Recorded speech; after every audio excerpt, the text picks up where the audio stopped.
দীর্ঘ কয়েক দশক যাবৎ চলা ইসরায়েল ও ফিলিস্তিনের দ্বন্দ্বের কথা কারোরই অজানা নয়।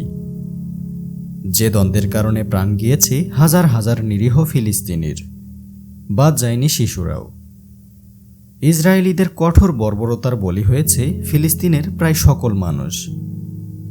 এই দ্বন্দ্বের অন্যতম কারণ জেরুজালেম শহর। পৃথিবীর সবচেয়ে প্রাচীন ও পবিত্র ভূমি হিসেবে পরিচিত জেরুজালেম। একই সাথে শহরটি ইহুদি, খ্রিস্টান ও মুসলমানদের কাছেও অত্যন্ত গুরুত্বপূর্ণ। ফলে এই শহরটির নিয়ন্ত্রণ ও এই অঞ্চলে ইহুদি রাষ্ট্রের প্রতিষ্ঠা নিয়েই মূলত এই দ্বন্দ্বের শুরু। সুপ্রিয় দর্শক, আজকে আমরা জানব ফিলিস্তিনের ভূমি দখল করে কিভাবে ইহুদিরা ইসরায়েল রাষ্ট্র প্রতিষ্ঠা করেছিল এবং এই ইসরায়েল রাষ্ট্রের প্রতিষ্ঠায় ব্রিটেন ও যুক্তরাষ্ট্রের কী ভূমিকা ছিল, এ সকল বিষয়ে বিস্তারিত। কালের বিবর্তনে মধ্যপ্রাচ্যের বেশিরভাগ দেশ ছিল বিভিন্ন সভ্যতা ও সাম্রাজ্যের অধীনে।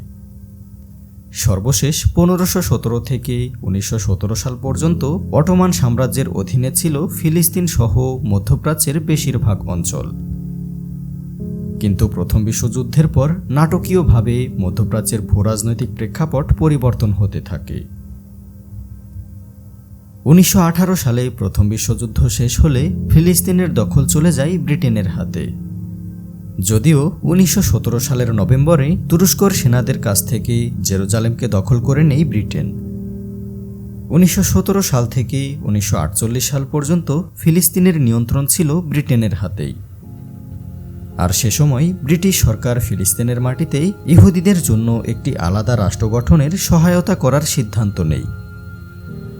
ব্রিটিশদের ওই সিদ্ধান্তর পরপরই 1917 সালে ব্রিটেনের তৎকালীন পররাষ্ট্রমন্ত্রী লর্ড আর্থার জেমস বেলফোর বিষয়টি জানিয়ে ইহুদি আন্দোলনের নেতা ব্যারন রথচাইল্ডকে একটি চিঠি লিখেছিলেন।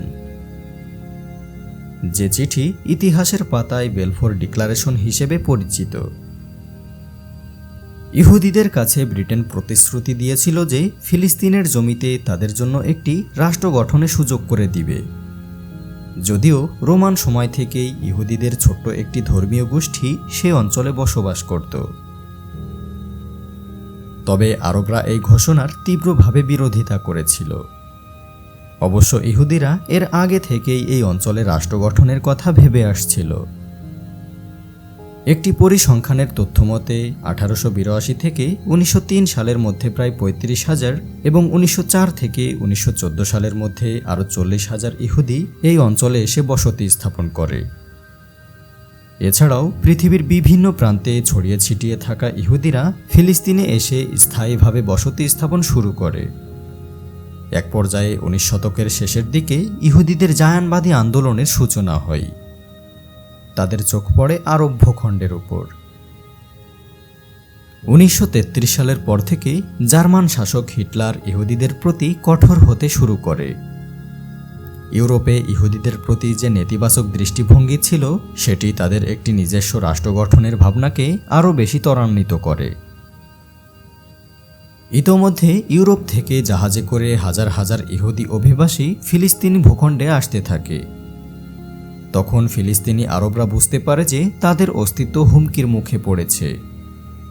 সে সময় ফিলিস্তিনি আরবরা নিজেদের অস্তিত্ব টিকিয়ে রাখার জন্য বিদ্রোহ করে। ব্রিটিশ শাসন ও ইহুদি দখলদারির বিরুদ্ধে 1936 থেকে 1939 সাল পর্যন্ত চলে আরব বিদ্রোহ। কিন্তু আরবদের সেই বিদ্রোহ কঠোর হাতে দমন করে ব্রিটিশ সৈন্যরা। ফিলিস্তিনিদের ওপর ব্রিটিশ সৈন্যরা এত কঠোর দমন নিপীড়ন চালিয়েছিল যে আরব সমাজে ভাঙনের তৈরি হয়েছিল। ইহুদিরা তাদের জন্য একটি আলাদা রাষ্ট্র গঠনে তখনও পর্যন্ত বদ্ধপরিকর ছিল। ব্রিটেনের সহায়তায় সেই অনুযায়ী কাজও এগিয়ে নিচ্ছিল তারা। 1930-এর দশকের শেষের দিকে ব্রিটেন চেয়েছিল হিটলারের নাৎসি বাহিনীর বিরুদ্ধে মধ্যপ্রাচ্যে তাদের অবস্থান জোরালো করতে। সেজন্য আরব এবং ইহুদি দুপক্ষকেই হাতে রাখতে চেয়েছিল ব্রিটেন। দ্বিতীয় বিশ্বযুদ্ধের সময় হিটলারের বাহিনী দ্বারা লাখ লাখ ইহুদি হত্যাকাণ্ডের পর নতুন করে তৈরি হয় আরেক বাস্তবতা। 1945 সালে দ্বিতীয় বিশ্বযুদ্ধ শেষ হওয়ার পর যেসব ইহুদি বেঁচে ছিল তাদের জন্য কি করা যায় সেটি নিয়ে এক জোরালো আলোচনা শুরু হয়। তখন ফিলিস্তিন ভূখণ্ডে ইহুদিদের জন্য একটি আলাদা রাষ্ট্র গঠনের চিন্তা আরও জোরালো হয়। মিস্টার ট্রুম্যান চেয়েছিলেন হিটলারের হাত থেকে বেঁচে যাওয়া 1 লক্ষ ইহুদিকে অতি দ্রুত ফিলিস্তিনের ভূখণ্ডে জায়গা দেওয়া হোক। কিন্তু ব্রিটেন বুঝতে পেরেছিল যে এত বিপুল সংখ্যক ইহুদিকে ফিলিস্তিন ভূখণ্ডে নিয়ে গেলে সেখানে গৃহযুদ্ধ হবে। ব্রিটেনের এমন মনোভাবে তাদেরকে শত্রু ভাবতে শুরু করে ইহুদিরা।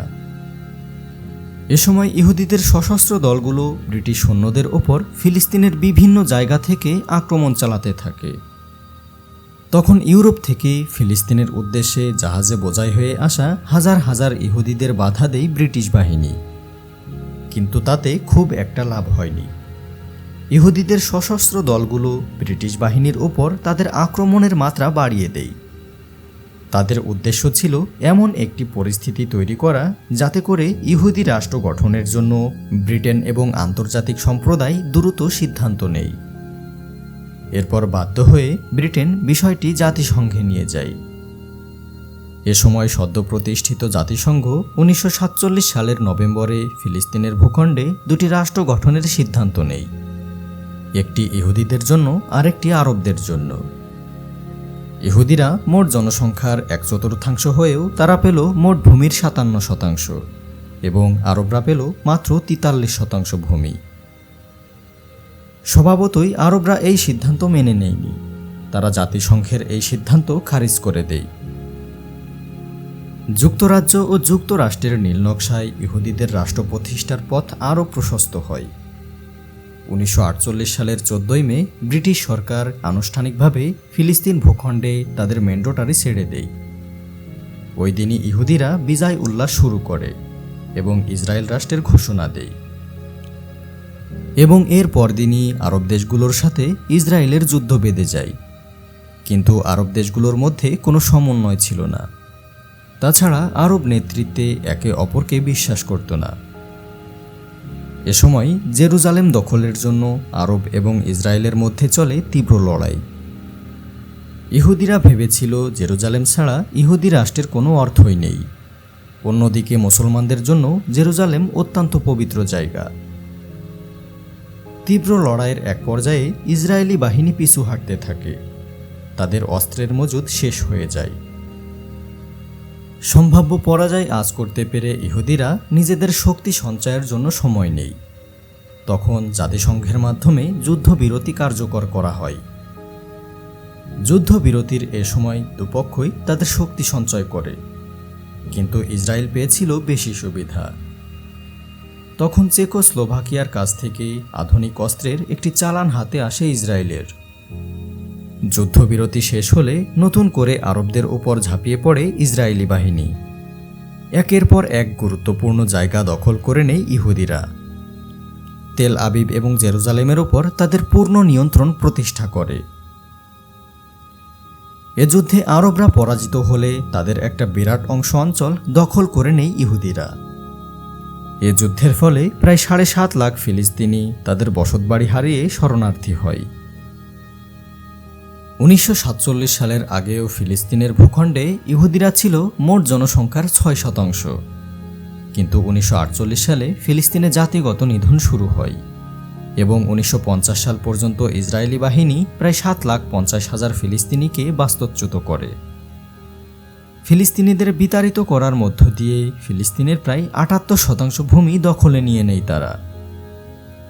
এরপর 1967 সালে পুনরায় আরব ইসরায়েল যুদ্ধ হলে ফিলিস্তিনের ঐতিহাসিক সব স্থান দখল করে নেয় ইহুদিরা। এ সময়েও প্রায় 3 লাখ ফিলিস্তিনিদের বাস্তুচ্যুত করে। এখনও ক্রমাগত জেরুজালেম ও পশ্চিম তীরে বসবাসকারী ফিলিস্তিনিদের উপর আক্রমণ, হত্যা ও বাস্তুচ্যুত করে তাদের ভূমি দখল করেছে বর্বর ইহুদিরা। আরব দেশগুলোর মধ্যে পারস্পরিক আস্থা না থাকার কারণেই 1948 সালে তারা পরাজিত হয়েছে এবং ইসরায়েল দেশটির জন্ম হয়ে ইহুদিরা স্থায়ী হতে পেরেছে। 1948 সালের পর থেকে সামরিক, রাজনৈতিক এবং অর্থনৈতিক দিক দিয়ে অতি দ্রুত উন্নতি লাভ করেছে ইসরায়েল। বর্তমানে তারা সুপার পাওয়ার হিসেবে আবির্ভূত হয়ে গোটা ফিলিস্তিন ভূখণ্ডকেই প্রায় দখল করে নিয়েছে। সেই সাথে কোণঠাসা করে রেখেছে মধ্যপ্রাচ্যের বড় বড় শক্তিধর দেশগুলোকে।